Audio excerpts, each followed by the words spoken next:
Қараңыздаршы мынаған. Мінекей мынаған қараңыздаршы. Міне нағыз бабына келіп, бұрқ-бұрқ етіп, быршып ашыған біздің алтын компостымыз дайын. Иісінен ақ мұның ішінде миллиардтаған тірі бактериялар мен өсімдікке керек дәрумендердің қайнап жатқаны білініп тұр. Осы тегін қоспа топырақтың моторын қосып, жемісті екі еселейді. Мұны сеппейді, мұны ережесімен құямыз. Қазір сіздерге құюдың ережелерін ешкім айтпайтын құпияларын ашамыз. Видеоның соңына дейін қараңыздар. Кеттік. Ассалаумағалейкум ағайындар, бау-бақша сүйер қауым.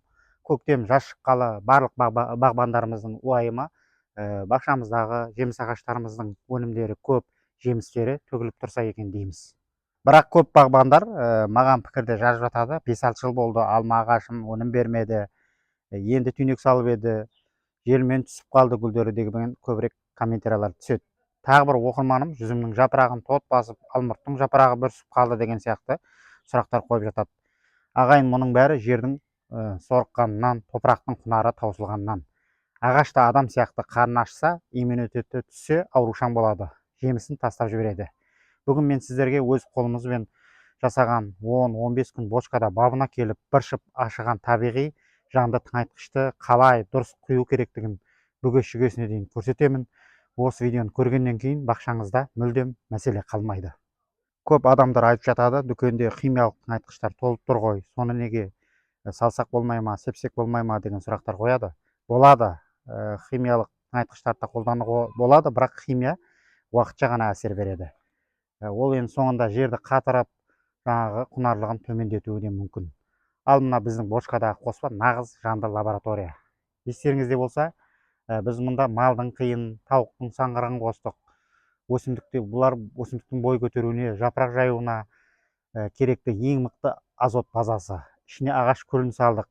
Бұл жемістің ірі тәтті болуына, желге түспей мықты бекінуіне жауап беретін калий мен фосфордың көзі. Ал ең басты сиқыр біз қосқан белсенді ашытқы, яғни дрожж. Ол топырақтағы пайдалы бактерияларды оятып, тамырдың тыныс алуын 10 есе тездетеді. Бұл табиғаттың өзі бізге берген тегін байлығы. Енді мұны қолданудың бірінші алтын ережесіне көшейік, қалай құятын сіздерге бірге көреміз қазір. Мінекей қараңыздаршы мынаған. Міне нағыз бабына келіп, бұрқ-бұрқ етіп ашыған біздің алтын компостымыз дайын. Жаңа айтқандай, иісінен ақ мұның ішіндегі миллиардтаған тірі бактериялар мен өсімдікке керек дәрумендердің қайнап жатқаны білініп тұр. Осы тегін қоспа жердің моторын қосып, жемісін екі еселейді.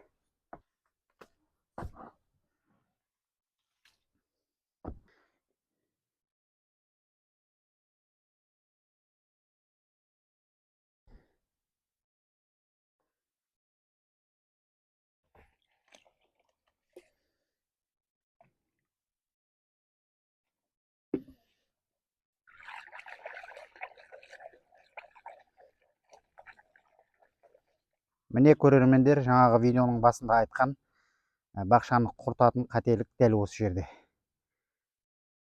Бочкадан ыдыспен алған кезде өзіңізде көріп тұрсыз, қоспа кәдімгідей быршып, тірі микроэлементтері ішінде қайнап, майда көбігі бұрқырап, нағыз бабына келіп тұр.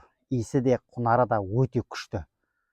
Әне дәл осы күшті тұнбаны бочкадан алған күйі талдың түбіне құя салуға болмайды.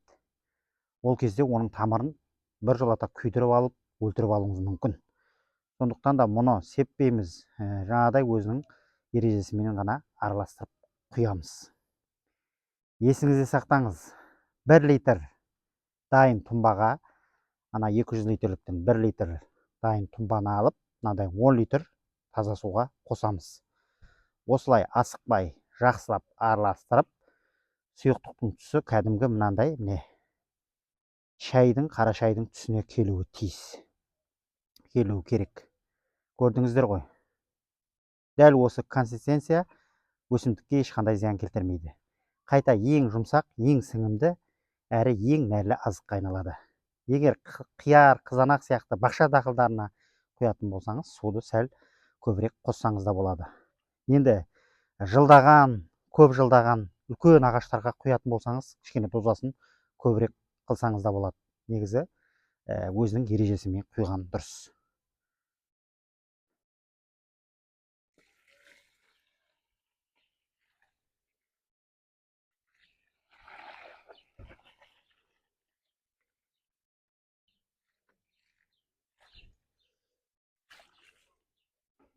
Енді екінші алтын ереже бұл нәрлі суды тыңайтқышты ешқашан құрғақ жерге құймаймыз.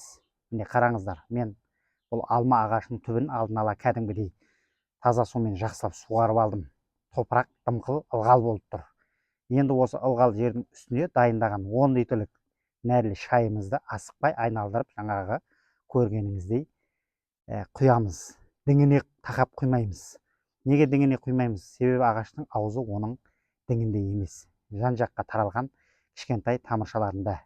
Дәл осылай құйсақ, нәр бірден тамырға барады, өзінің жаңағы ағаш тамыр арқылы алады. Үшіншісі, жаздың аптап ыстығында, күн төбеде тұрғанда мұны мүлдем істеуге болмайды. Күн батқаннан кейін кешкі салқында немесе ерте таңертең құйсаңыз өте жақсы болады, дұрыс болады. Тағы бір құпия, енді біреулер сұрап жатады, жаз бойы құюға бола ма деп сұрайды оқырмандар. Әрине болады. Маусым, шілде айларында өсімдік белсенді, гүлдеп, жеміс байлап өсетін болғандықтан, бұл тыңайтқышты, компостты 10-15 күнде осылай құйып тұрсаңыз болады. Талыңыз да риза болады, жеріңіз де риза болады. Ал күзге қарай, тамыздан қыркүйек айларына қарай бұны енді тоқтатсақ та болады. Себебі бұл жерде азот бар. Қыркүйек айларында күзде ағаш өсуді тоқтатады да қысқы суыққа дайындалуы қажет. Оған дейін дайындап 10-15 күннен осылай құйып тұрсаңыз болады. Өте керемет болады, жемісіңіз 2 еселенеді. Міне қадірлі бауырлар, көргеніңіздей, бүгін сіздермен бақшаны химиясыз, табиғи әрі тегін жолмен азықтандырудың ең басты ережелерімен бөлістім. Жерді алдамасақ, жер бізді ешқашанда алдамайды. Еңбегімізді міндетті түрде 2 есе қылып қайтарады. Егер сіздің де бақшаңызда қандай да бір мәселе болса, талдарыңыз ауырып жатса, немесе жеріңіз құнарсыз деп ойласаңыз, қымсынбай төменге пікірге жазыңыздар. Мүмкін компостты енді сіздердің де өздеріңіздің дайындайтын әдістеріңіз бар шығар. Сондай өздеріңіздің жаңағыдай пікірлеріңіз болса, ойларыңыз болса, әдістеріңіз болса, комментарийға жаза кетіріңіздер. Келесі видеоларда сіздердің сұрақтарыңызға міндетті түрде дәл осылай нақты жауап дайындаймын. Видео пайдалы болса, бауырларыңызға қолдау ретінде лайк басып, каналға тіркеліп, қоңыраушаны басып қойыңыздар. Бақшаларыңыз берекелі, өнімдеріңіз мол болсын. Келесі кездескенше аман сау болыңыздар. Каналға тіркелеміз достар.